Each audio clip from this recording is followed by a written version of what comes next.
seandainya Allah bagi ujian abah atau mak sakit, tu je saya nak. Saya nak saya berkesempatan menghadap mak dengan abah bila dia tengah sakit. Itu je. Sebab bagi saya, tak guna saya ada harta dekat dunia kalau saya tak boleh menghadap ataupun bagi kasih sayang saya pada mak dengan abah. Sebab saya tahu harta abah boleh cari sendiri. Apa saja abah dengan mak boleh cari sendiri, tapi kasih sayang anak memang abah dengan mak tak boleh cari kat mana-mana. Dan saya tak boleh dapat abah macam ni lagi, saya tak boleh dapat mak macam tu lagi dekat dalam dunia ni sebab tak ada galang gantinya.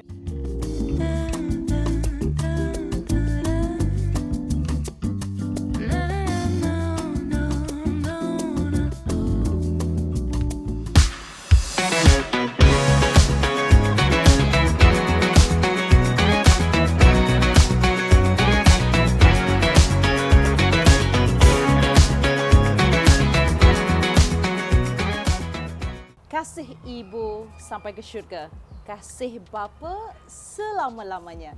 Dalam Nona Lifestyle kali ini, kita menjemput tetamu istimewa yang berhadapan dengan saya sendiri, iaitu Datuk Seri Ahmad Zahid Hamidi dan bersama anak kesayangannya, Datuk Nurul, bersama dengan kita pada hari ini. Sebelum itu, apa khabar Datuk Seri? Sihat? Alhamdulillah. Soalan pertama, bagaimana Datuk Seri sendiri meluangkan masa kepada anak-anak, memandangkan Datuk Seri sendiri sangat padat dengan jadual sebagai seorang ahli politik dan juga macam sekarang Timbalan Perdana Menteri di Malaysia.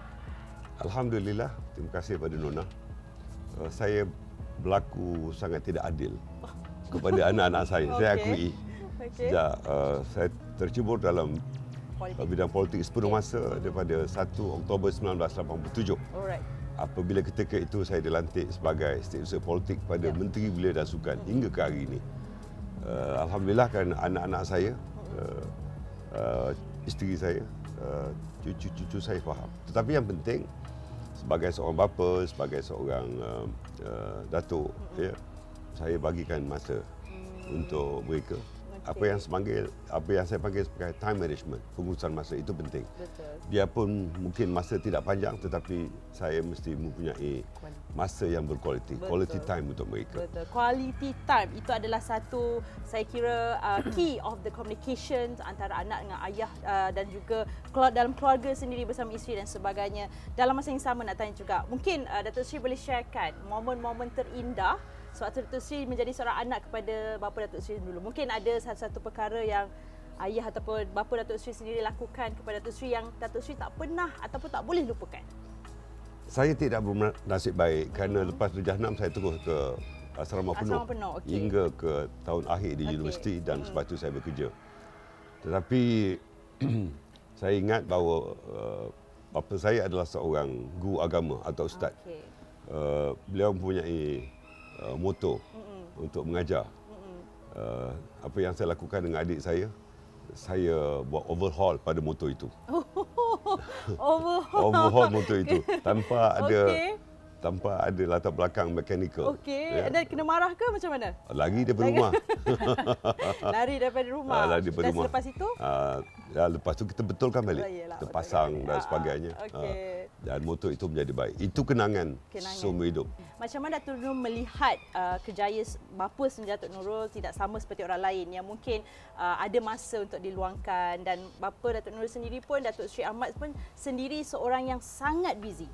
Dan bagaimana Datuk Nurul mengambil pendirian ataupun pendekatan untuk memahami kerjaya seorang bapa yang sangat busy itu? Saya rasa abah berlaku adil lah dengan kami satu keluarga, adik-beradik terutamanya. Selalu bertanya khabar, selalu bertanya keperluan ataupun kekurangan yang diperlukan. Dan macam abah cakap tadi, quality time tu sebenarnya penting daripada quantity time. Dan saya tak merasakan bahawa sebab abah terlibat secara langsung dengan politik membuatkan dia busy. Saya rasa kalau dia bukan orang politik pun dia akan busy juga. Yalah, seorang bapa kan yang memegang. Sebab saya rasa bapa-bapa yang ada dekat sini pun, yang ada dekat Malaysia ni, dia akan buat yang terbaik, berikan yang terbaik untuk keluarga. Jadi tak adil lah kita kata sebab dia dalam politik dia jadi busy. Sebenarnya bapa-bapa yang dalam korporat, bapa-bapa yang kerja sebagai Grab pun busy untuk mencari nafkah untuk kelangsungan keluarga. Kalau perasan dalam 5 orang anak Datuk Seri, Datuk Nurul paling rapat dan mengikut jejak Datuk Seri dalam bidang politik. Dan bagaimana Datuk Seri melihat Datuk Nurul sendiri menceburi bidang politik, dan paling penting sewaktu Datuk Seri sendiri dikecam, di macam-macam lah dekat media sosial, Datuk Nurul sentiasa melontarkan pendapat beliau. Untuk, Boleh saya tu mencela? boleh, tak ada masalah. Sebenarnya yang bukan saya yang paling rapat.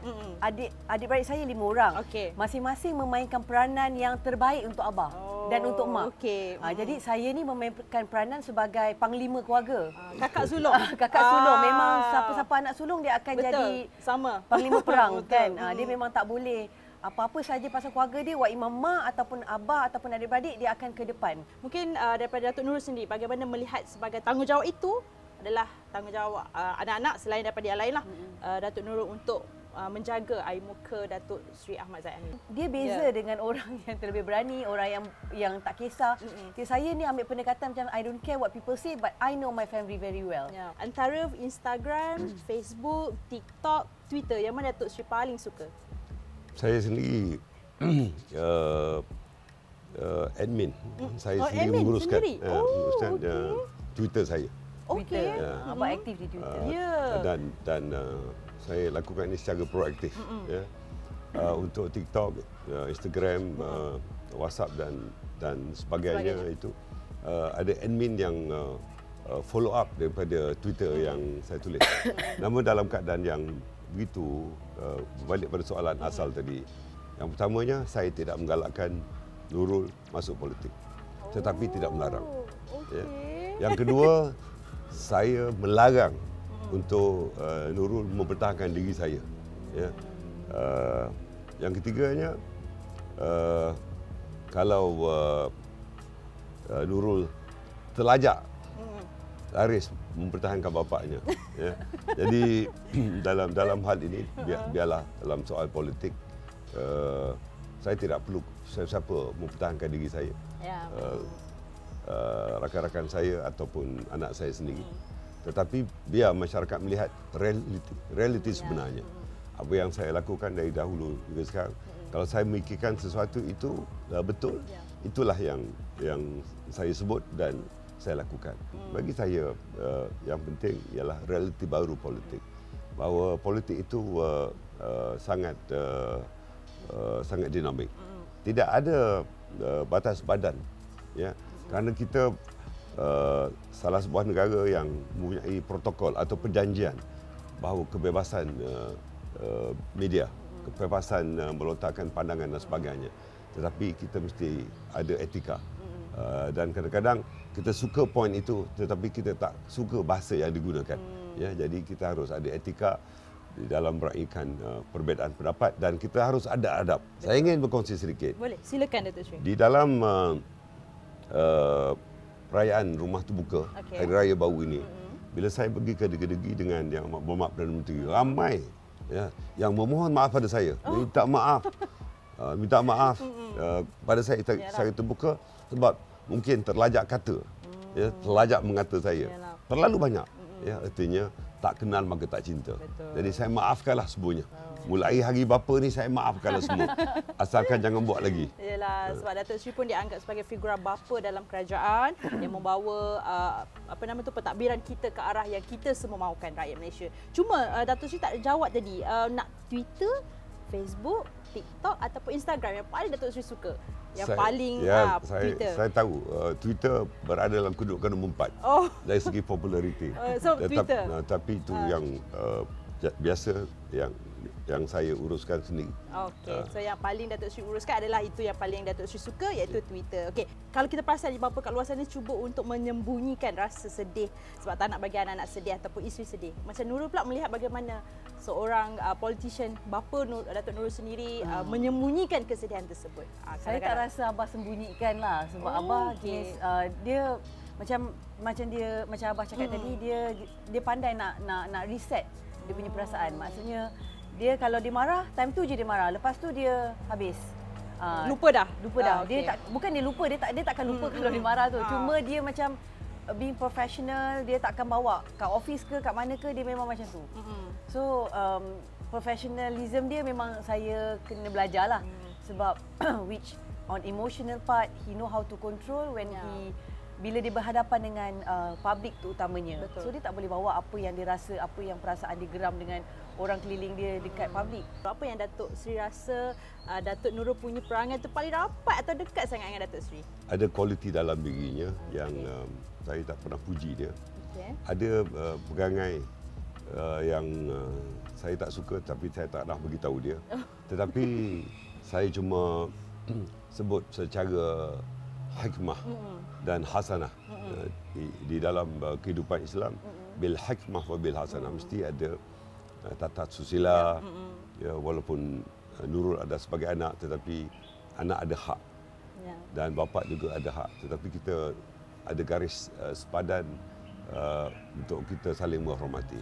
So dalam perkara ini saya beritahu bila perlu dan saya cari waktu yang sesuai untuk memberitahu perkara-perkara berkenaan. Macam Datuk Nurul pula, apa perangai daripada bapa sendiri atau abah sendiri yang menjadi pegangan Datuk Nurul dalam mungkin bidang politik ataupun perniagaan ataupun macam-macam yang mungkin Datuk Nurul hadapi dekat luar sana? Saya dengan abah perangai sama sebab degil.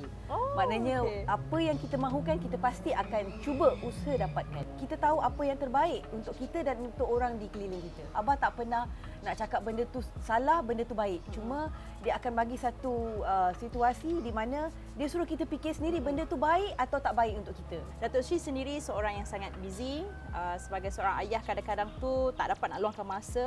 Bagaimana Datuk Sri tebus masa tersebut? Saya pastikan setahun sekali mesti kita cuti panjang bersama keluarga. Dan cuti panjang itu sama ada cuti domestik ataupun cuti di luar negara. Tetapi di luar negara lazimnya Mekah dan Madinah. Jadi cuti pun dapat, pahala pun dapat. Ya.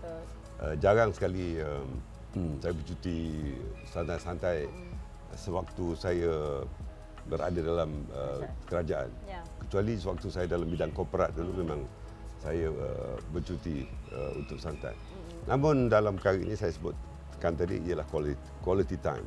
Kalau saya tidak keluar negara umpamanya apabila ada pandemik baru-baru ni, saya kebetulan rumah-rumah anak-anak saya ni semua dikeliling. Oh, dekat rumah. sini saja? Semua. Sebelah menyebelah atau depan. Okay. Jadi bulan puasa ketika COVID itu kami rotate, ya. Kami ikut giliran buka dan solat maghrib hingga isyak dan tarawih. Ya. Mungkin ini nilai saya sebagai anak kampung yang apabila Allah Ta'ala berikan rezeki di kawasan bandar ni, saya gunakan konsep yang sama. Kedekatan ini jarang diperolehi oleh keluarga-keluarga yang lain dan saya sangat bersyukur kepadanya. Bagaimana pula Datuk Sri punya nasihat kepada bapa-bapa moden kat luar sana yang mungkin busy juga macam Datuk Sri dalam meluangkan masa bersama anak-anak tapi kadang-kadang tu tidak begitu pandai. Kadang-kadang tu ada juga ibu bapa kat luar sana yang mungkin terlepas pandang untuk membahagiakan anak mereka. Mungkin ada sedikit nasihat. Saya tidak ada keupayaan untuk menasihati sesiapa dalam perkara ini kerana kesesuaian situasi keluarga itu mungkin berbeza-beza. Namun saya fikir anak-anak adalah aset kita. Ya. Dan apa yang kita tinggalkan apabila kita tidak ada dunia lagi, iaitu anak yang soleh dan soleha. Dalam perkara ini penting. Dan banyak perkara-perkara yang kita boleh tinggalkan dengan mereka dan mereka akan mendoakan kita. Jadi bagaimana mereka mahu mendoakan kita kalau kita tidak melaburkan nilai-nilai yang baik dalam diri mereka. Ya, bukan hanya soal ibadah, soal kebajikan pada orang ramai, soal bagaimana kita harus menyantuni orang-orang susah, terutama kumpulan asnaf dan sebagainya. InsyaAllah, moga-moga apa yang Datuk Sri dah taburkan kepada anak-anak mungkin boleh mengguna juga kepada masyarakat di luar sana. Kepada Datuk Nurul pula, apakah Datuk Nurul punya pandangan antara ibu dan ayah Datuk Nurul sendiri, yang mana yang paling garang dalam mendidik anak-anak sepanjang hidup berkeluarga daripada dulu sampailah sekarang? Saya rasa ketegasan tu mak lah lebih tegas. Mak, okey. Dan abah lebih ada dia punya kompromi. Sebab mungkin dia tak ada masa dengan anak-anak. Jadi kompromi dia tu lebih sikit. Sebab mak hari-hari dengan anak-anak. Macam kita lah, macam mak-mak kan. Kita rasa macam suami tu akan lebih kepada anak-anak sebab dia tak ada masa dengan anak-anak. Sebenarnya kita ni bertegas sebab kita tahu sebenarnya perangai sebenar anak-anak berbanding dengan suami yang tak ada masa dengan anak-anak. Tapi saya rasa itu tidak menjadi masalah. Kerana bagi saya, abah dengan mak adalah saling melengkapi untuk kami menjadi anak yang soleh dan soleha. Sempena Hari Bapa, mungkin nak tanya dahululah Datuk Nurul sendiri, apa saya kira what we call that tanggapan ataupun harapan yang Datuk Nurul mahukan daripada Datuk Seri Ahmad Zahid Hamidi sendiri selaku Timbalan Perdana Menteri, orang yang paling busy, seorang ayah juga di rumah, dan apa sebenarnya yang mungkin Datuk Nurul mungkin tak boleh nak ucapkan sebelum ni sebab malu ke apa, tapi mungkin boleh sharekan dengan kami semua. Saya kalau boleh, saya nak abah hidup dalam keadaan yang tenang, mengakhirkan sisa-sisa hidup dia dengan keadaan yang tenang, dikelilingi anak, dan saya sebagai anak berkesempatan untuk berbakti dan jaga abah seandainya Allah bagi ujian abah atau mak sakit. Itu je saya nak. Saya nak saya berkesempatan menghadap mak dengan abah bila dia tengah sakit. Itu je, sebab bagi saya tak guna saya ada harta dekat dunia kalau saya tak boleh menghadap ataupun bagi kasih sayang saya pada mak dengan abah. Sebab saya tahu harta abah boleh cari sendiri. Apa saja abah dengan mak boleh cari sendiri, tapi kasih sayang anak memang abah dengan mak tak boleh cari kat mana-mana. Dan saya tak boleh dapat abah macam ni lagi, saya tak boleh dapat mak macam tu lagi dekat dalam dunia ni sebab tak ada galang gantinya. Daripada Datuk Seri sendiri, mungkin nak berikan kepada anak-anak muda bangsa di Malaysia luar sana juga ucapan sempena Hari Bapa. Setiap hari adalah Hari Bapa. Dan setiap hari juga adalah Hari Ibu. Ya. Cuma mungkin yang tidak ada masa, hargailah ibu-ibu, ibu, ya, khususnya bapa, ya, setiap waktu. Ya, kita tidak tahu kadang-kadang tandan yang tua tidak semestinya dia gugur dahulu. Tandan yang muda pun gugur. Ya. Jadi beruntung mereka yang menghargai ibu bapa. Ya. Jadi jangan pernah berasa rugi kerana menjaga ibu dan bapa. Ya. Saya mempunyai seorang ibu yang sangat penyayang, bapa yang sangat menasihati saya. Dan saya hingga sekarang saya merasakan bahawa apa yang saya lakukan untuk ibu bapa saya tidak mencukupi. Ya. Tentulah saya melihat bahawa apa yang disebutkan oleh kerana saya 9 adik-beradik. Ya, seorang ibu boleh jaga 9 adik-beradik saya. 9 adik-beradik belum tentu boleh jaga seorang ibu. Jadi sementara ibu dan bapa ada, jagalah mereka.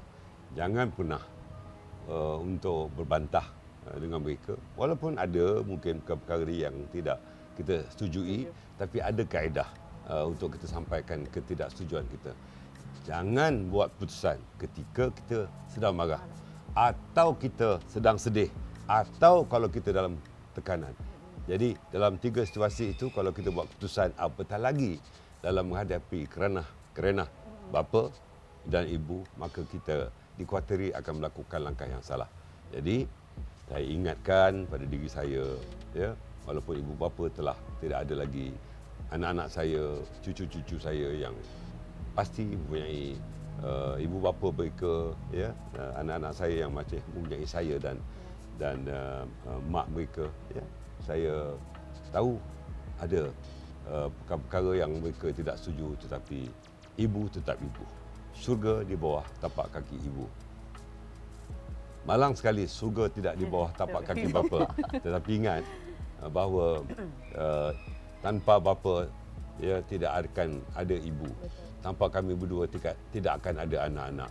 Jadi perkara yang begini adalah satu lumrah alam dan kita mesti menyantuni kedua-dua mereka. Ini antara satu pengajaran yang saya ambil sempena Hari Bapa di luar sana. Terima kasih banyak-banyak kepada Datuk Seri Ahmad Zahid Hamidi serta anak Datuk Nurul kerana sudi berkongsi dengan kita dalam Nona Lifestyle kali ini. Saya kira ini merupakan inspirasi terbaru kepada bapa-bapa, juga kepada bapa serta anak jugalah untuk berbakti lebih kepada ayah dan ibu masing-masing. Untuk itu terima kasih kami ucapkan daripada Nona ke atas kesudian bersama-sama dengan kami pada hari ini. Untuk itu, selamat Hari Bapa diucapkan kepada semua bapa-bapa di luar sana. Hargailah ibu dan ayah anda selagi mereka masih ada. Bye!